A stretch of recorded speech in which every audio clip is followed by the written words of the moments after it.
চলবার মতো চলে। আর বিশেষত এই নদীতে এমনিতে মাছ কমে গেছে। আর বিভিন্ন রকমের এনজিও লোন টোন আমাদের আছে। মানে এ ধরনের দেখা গেল যে আমাদের ফ্যামিলির মধ্যে আমরা 3 জন সদস্য মৎস্যজীবী।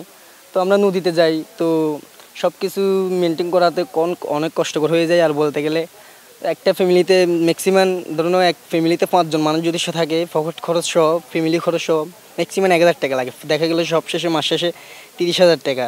তো এখানে কিছু কিছু ক্ষেত্রে এক মাসে 30,000 টাকা ইনকাম হয় বা হয় না। আর 10, 15,000, 20,000 টাকা এটা করা যায়। তো আমাদের বলতে গেলে যে ব্যবসা বাণিজ্য আছে সেটা তো আর কন্টিনিউ থাকে না। ধরুন এক মাসের মধ্যে 20 দিন আমরা ইনকাম করি আর 10 দিন বেকার থাকি। আর এখানে জাল বিশেষত এই আনতে হয়। তারপর দেখা গেল এটা 2 বছর থাকছে, পরে আর থাকে না, পরে নষ্ট হয়ে যায়। তারপর নৌকারে রিপেয়ারিং করতে হয়। সবশেষে মানে আমাদের এখন বর্তমান জীবনটা কষ্ট করে যাইতেছে।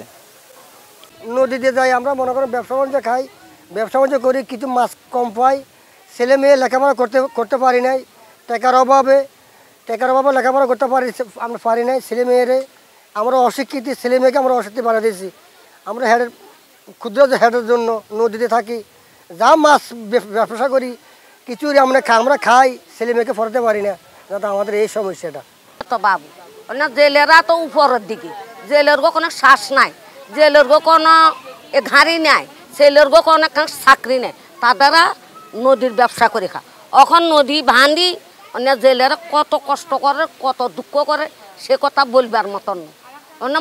মহিলারা আমাদের বোঝিয়ে কিন্তু এই যে বদিল্লা কি কার বেল্লি টোলের, কার মরিচ টোলের, কার ধানের খের বাসের, এগুলা গড়ি জেলের বজিয়ে মেয়েরা ছেলেরা খাইতে আছে। আমাদের তখন আর ব্যবসা নাই বাবু, চাকরি করে না, কে কোনো ইঞ্জিনিয়ার ন, কে কেনা মাস্টারি নাই, সবগুলো তো আমরা জেলে কফল বগরি এলাইছে। তারপর আমরা নদীতে জাল বসাতে পারি না, ঘর বাড়ি নাই, আমরা কি করি থাকি স্তুলে আমরা যত কষ্ট করি ছেলে মেয়ে এলো যাইতে পারে নি। তো আগামী আর পানি আইতো না, সব হুয়ে থাকবে। তা আমরা কি করি চলো, আমরা কি করি ভাত খাবো। আমাদের এলাকাতে 100-300 জেলে পরিবার আছে। আর্থিক দুর্বলতার কারণে ছেলেবেলে ঠিকমতো লেখাপড়া করতে পারে না, নদীতে মাছ মারে। পরিবেশের কারণে স্কুল মাদ্রাসা দূরে, ঠিকমতো যাইতে পারে না।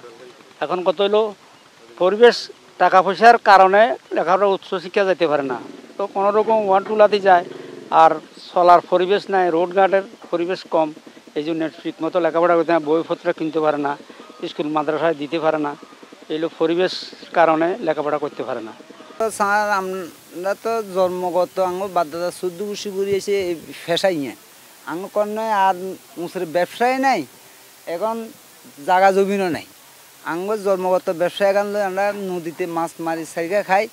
এই সিজনে মাছ কম হাবা করতে গিয়ে আমরা না দুনো করে তাই না, ওই গৃহস্থ তুন দায়ের কর্য করি লোন লইলে সেগুলা হুঁসতে আঙুর কষ্ট হয়ে যাবে। আমরা বহুত কষ্টতে আছি এবং নদীতে যা জায়গা পাওয়া যায় ওই হিগুন দিয়ে আমরা কোনোরকম জীবিকা নির্ভর করি।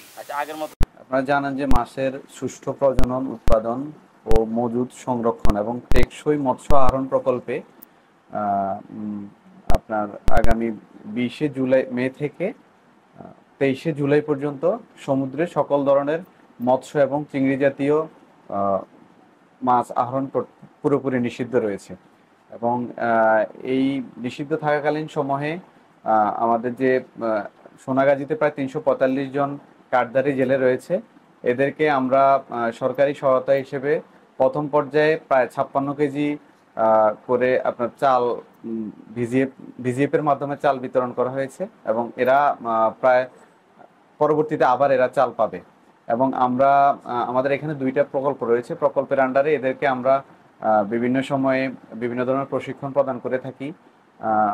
আমাদের কিছুদিন আগে এই পর্যন্ত এখানে প্রায় 72 জনকে বকনা বাছুর বিতরণ করা হয়েছে এবং আগামী জুন মাসের ভিতরে আরও 16 জনকে বকনা বাছুর বিতরণ করা হবে।